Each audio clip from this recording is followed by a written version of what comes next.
Hello दोस्तों। आज मैं बायोलॉजी का पहला दिन है। आज पहला दिन में देखिए कुछ जानिए बायोलॉजी के बारे में।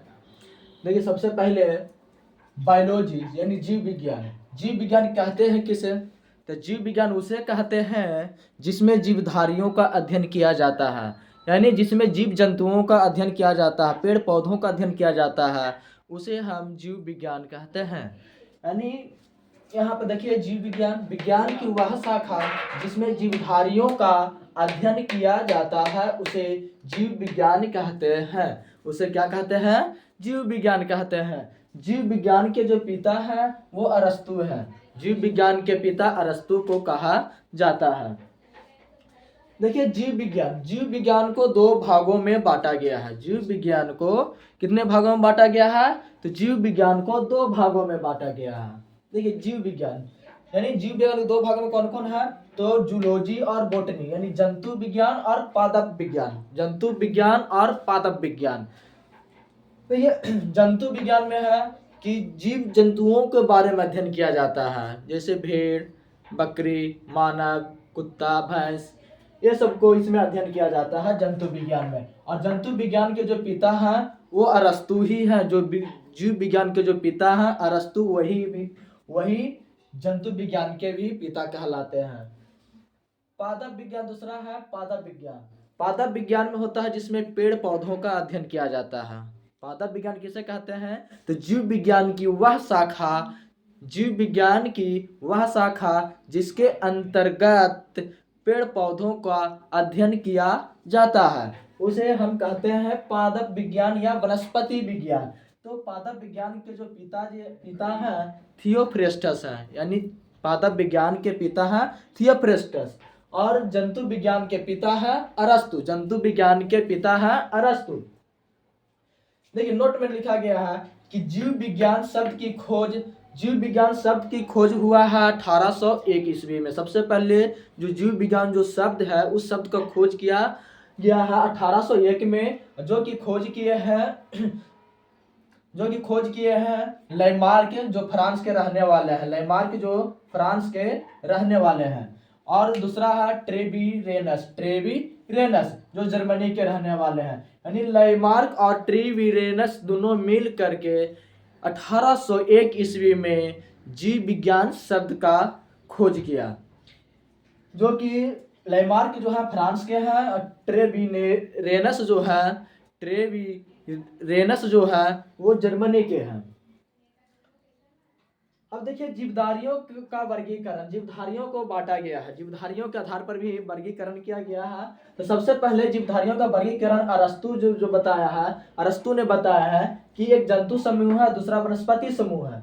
जीवधारियों का जो वर्गीकरण अरस्तु ने किया वो जंतु समूह और वनस्पति समूह में। लेकिन लिनियस ने पादप जगत और जंतु जगत बताया। यानी लिनियस ने जीवधारियों को एक पादप जगत और दूसरा जंतु जगत में उसे वर्गीकृत किया।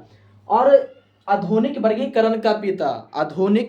जीवधारियों का आधुनिक वर्गीकरण का पिता कहा जाता है लिनियस को। यानी आधुनिक वर्गीकरण यानी जीवधारियों का आधुनिक वर्गीकरण का पिता लिनियस को कहा जाता है। और लिनियस ने एक पुस्तक लिखी है, उस पुस्तक का नाम है सिस्टम नेचर। देखिए अब ध्यान दीजिए जीवधारियों का वर्गीकरण एक हिटलर है 1969 ईस्वी में उसे 5 जगतों में बांटे हैं। पहला जंतु जगत, कवक, पादप, प्रोटिस्टा और मोनेरा, यानी ये 5 में बांटे हैं, वर्गीकृत किए हैं जीवधारियों का। तो जंतु में क्या अध्ययन करना है? तो जंतु में कहता है कि सभी बहुकोशिकीय जीव यानी बहुकोशिकीय यूकैरियोटिक जीव सम्मानित होते हैं। इसको मोटानोआ भी कहते हैं। यानी जंतु विज्ञान को ही हम मोटानोआ कहते हैं। इसमें जैसे आ जाएगा हाइड्रा, कृमि, सर्पिसिड, मछली, उभयचर, पक्षी इत्यादि, ये सब आता है जंतु में।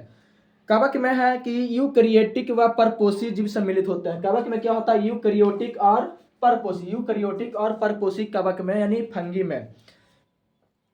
और पादप में आ जाइए बहुकोशिकीय प्रकाश संश्लेषी जीव, यानी बहुकोशिकीय प्रकाश संश्लेषी जीव इसमें अध्ययन किया जाता है। बहुकोशिकीय यानी पादप में बहुकोशिकीय और प्रकाश संश्लेषी। और प्रोटिस्टा में जो है, जो जल में रहने वाला एक कोशिकीय जीव है, जो जल में रहने वाला एक कोशिकीय जीव है उसे प्रोटिस्टा कहते हैं। जैसे में दिया गया प्रोटिस्टा का प्रोटोजोआ क्या है, एक कोशिकीय जीव है जो कि जल में रहने वाला जीव है। और मोनेरा क्या है, तो मोनेरा के बारे में समझा रहे हैं। तो मोनेरा है कि सभी प्रोकैरियोटिक जो जीव है उसको सम्मिलित किया गया है मोनेरा में। इस जगत में जीव की बहुत ही प्राचीनतम है, यानी मोनेरा जो है बहुत ही पुराना है।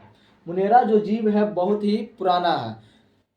जैसे जीवाणु, साइनोबैक्टीरिया और आर्की बैक्टीरिया, ये सब जो है मोनेरा है, ये सब जो है मोनेरा है।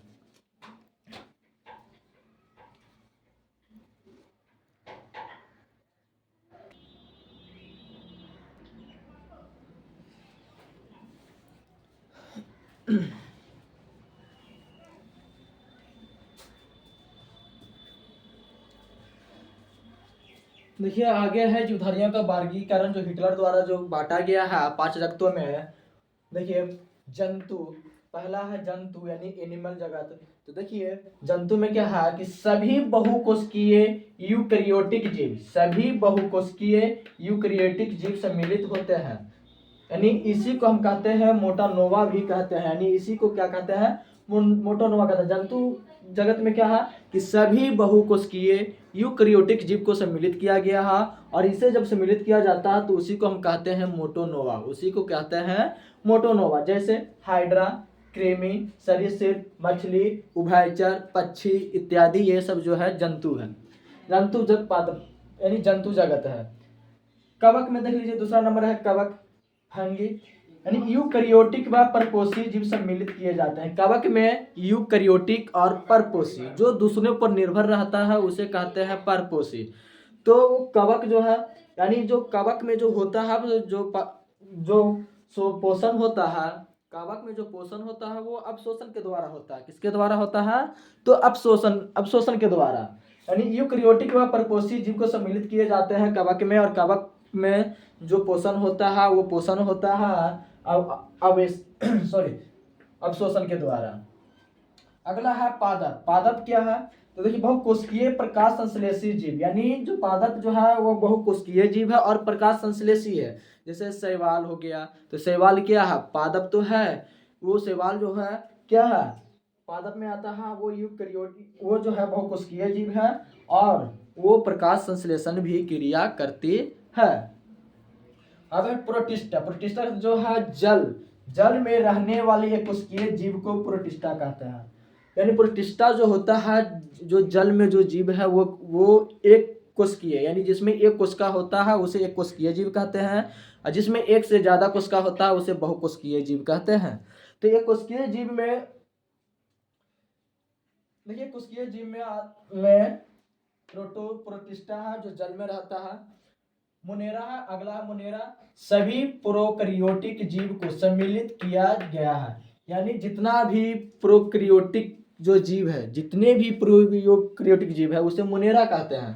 और इस मोनेरा में, इस जगत में, मोनेरा जगत में जो जीव होते हैं बहुत ही प्राचीनतम होते हैं, यानी बहुत ही पुराना है। जैसे जीवाणु, साइनोबैक्टीरिया, आर्की बैक्टीरिया, ये सब क्या है, बहुत ही पुराना है, प्राचीनतम है, बहुत पुराना जीव है। आप लिखना चाहते हो तो आप लिख सकते हैं। अगर वीडियो अच्छा लगा हो तो इस चैनल को सब्सक्राइब करें, लाइक करें, कमेंट करें और शेयर करें।